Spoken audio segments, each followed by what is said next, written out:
Hello friends, I am Falguni Prajapati, lecturer in Civil Department from VPMP Polytechnic, Gandhinagar.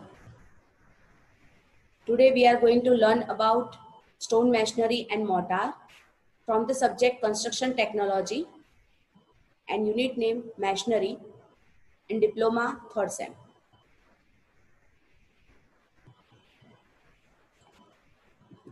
These are the objectives of this topic. First, we are going to learn some principle, types of stone masonry, difference between stone and brick masonry, and final, to know about mortar and its type. These are the general principles that we should know while we are doing stone masonry. The stone to be used for stone masonry should be hard, tough, and durable. The stone should be perfectly dressed as per the requirement. The mortar to be used should be good quality. As far as possible, broken stones or small stones chips should not used. The properly weighted stone should be used to avoid mortar moisture being sucked. Joints must be maintained of uniform thickness to its minimum norms, and proper bond should be maintained throughout for alternate courses. જ્યારે પણ આપણે stone masonry કરવી હોય તો ત્યારે તેમાં વપરાતા જે સ્ટોન્સ છે એ હાર્ડ, ટફ અને ડ્યુરેબલ હોવા જોઈએ અને જેવી આપણી રિક્વાયરમેન્ટ છે એ પ્રમાણે એને પ્રોપર ડ્રેસ કરેલા હોવા જોઈએ અને જે પણ આપણે મોર્ટાર યુઝ કરીએ છીએ સ્ટોન મેશનરી માટે એની ક્વોલિટી સારી હોવી જોઈએ. બને ત્યાં સુધી આપણે જે બ્રોકન સ્ટોન હોય અથવા તો નાના નાના સ્ટોન હોય, ચિપ્સ હોય, એનો યુઝ ઓછો કરીએ તો સ્ટોન મેશનરીની અંદર આપણને સારી સ્ટ્રેન્થ મળી શકે છે. પથ્થરને ઉપયોગમાં લેતા પહેલા એને પાણીમાં પલાળી રાખી અને પછી પ્રોપરલી વેટેડ સ્ટોન હોય એને જ આપણે ઉપયોગમાં લઈએ તો એ આપણને જે મોર્ટારનું જે મોઇશ્ચર છે એ સોક કરતું નથી એમાંથી અને જે જોઈન્ટ્સ છે એ યુનિફોર્મ હોવા જોઈએ for stone masonry. What is stone masonry? Stone masonry is made up of stones units bonded together with mortar. There are two types of stone masonry, rubble masonry and ashlar masonry.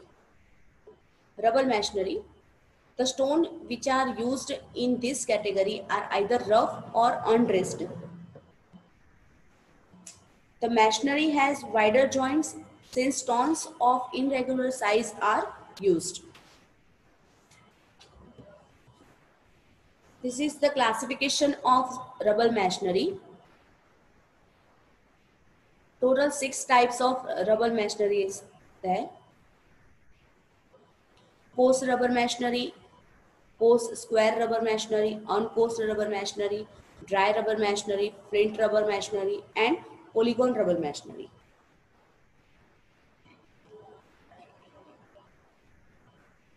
Ashlar masonry, the stones which are used in this masonry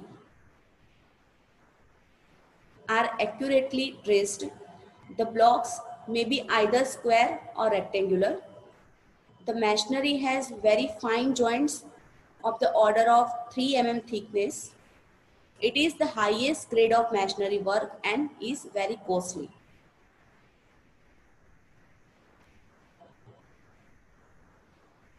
rubble મેશનરીની અંદર જે પણ stone use થાય છે એ rough હોય છે અને અનડ્રેસ કરેલા હોય છે કે જેને ડાયરેક્ટલી તમે સ્ટોનને યુઝ કરી શકો એ ટાઈપના ઇનરેગ્યુલર શેપના યુઝ થાય છે તો એને રબલ મેશનરી કહી શકાય.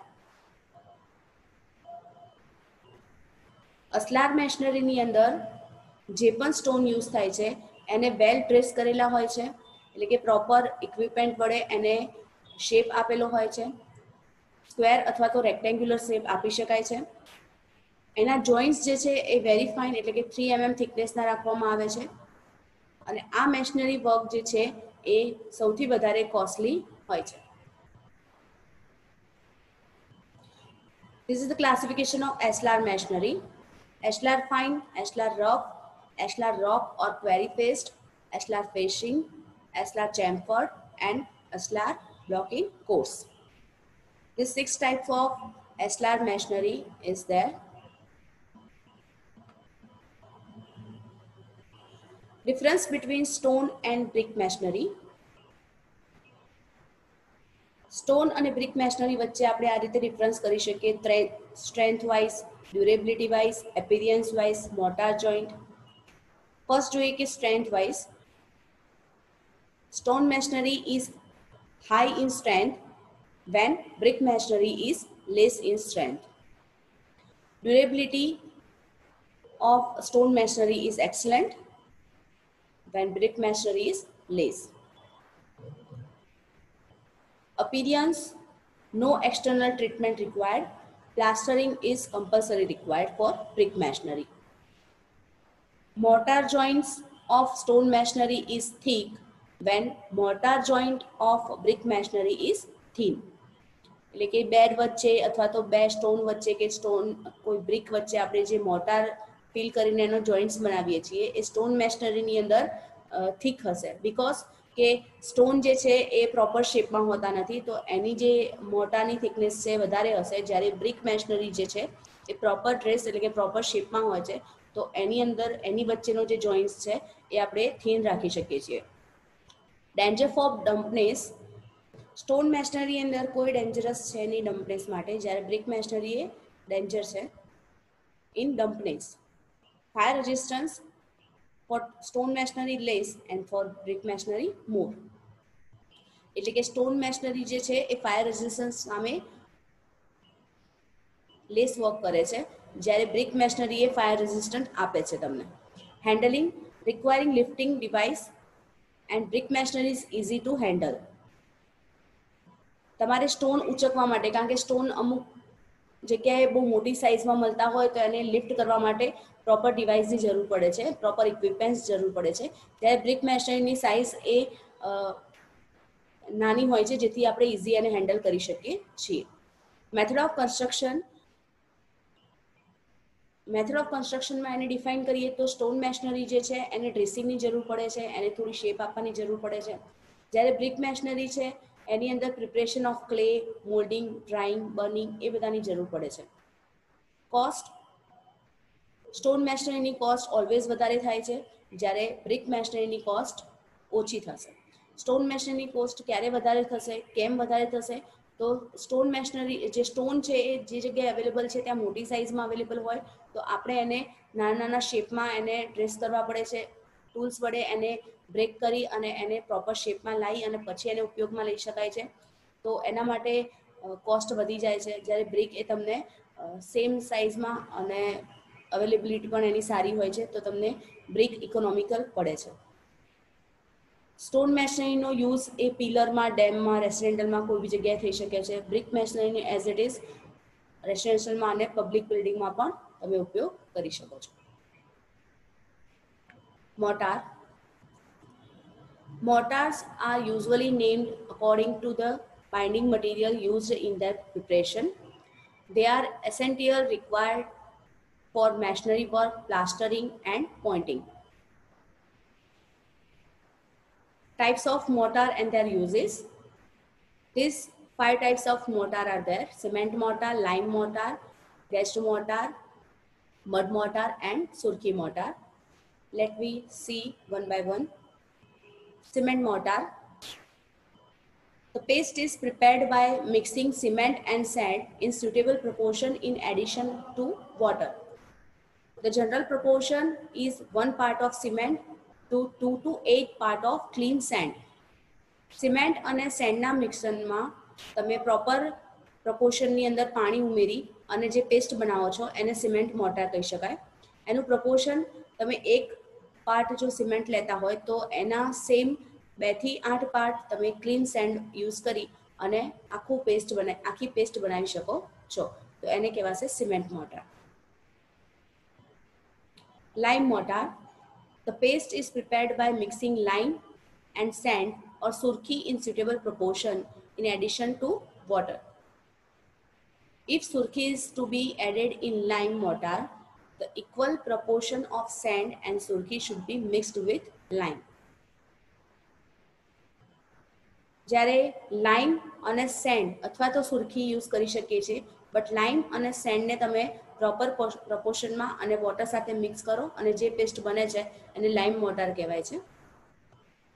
Gauge mortar, it is a mixture of cement, lime, sand and water. Lime putty અથવા તો હાઇડ્રેટેડ લાઇમ આની અંદર યુઝ થાય છે. સિમેન્ટ, લાઇમ, સેન્ડ અને વોટર આ ચારનું મિક્સિંગ કરીને તમે ગેસ મોર્ટાર બનાવી શકો છો. The process of adding cement to lime mortar to improve its quality is termed as a gauging, and mortar thus prepared is known as a gauged mortar. The preparation of cement to lime mortar by volume is about 1:6 to 1:9.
Mud mortar. The paste is prepared by mixing suitable clay soil with water. The soil which is used for preparing mud mortar should be free from grass, rubble. બાંધકામની સ્થળની નજીક કોઈ ચીકણી માટી જો મળી રહેતી હોય તો આપણે ચીકણી માટીમાં પાણી ઉમેરી અને પોલ તૈયાર કરવામાં આવે તો એને કહેવાય mud mortar.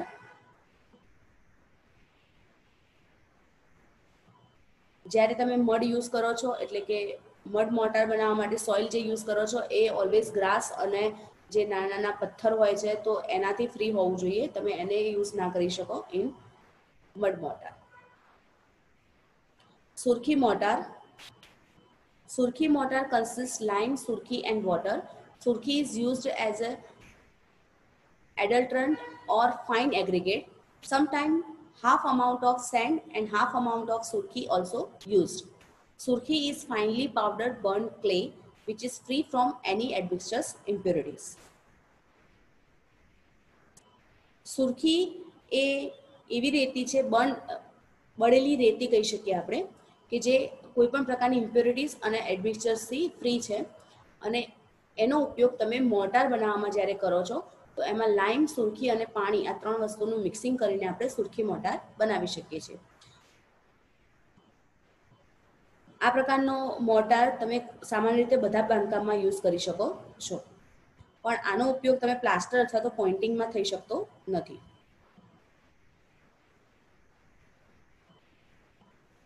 Thank you all for watching. Goodbye.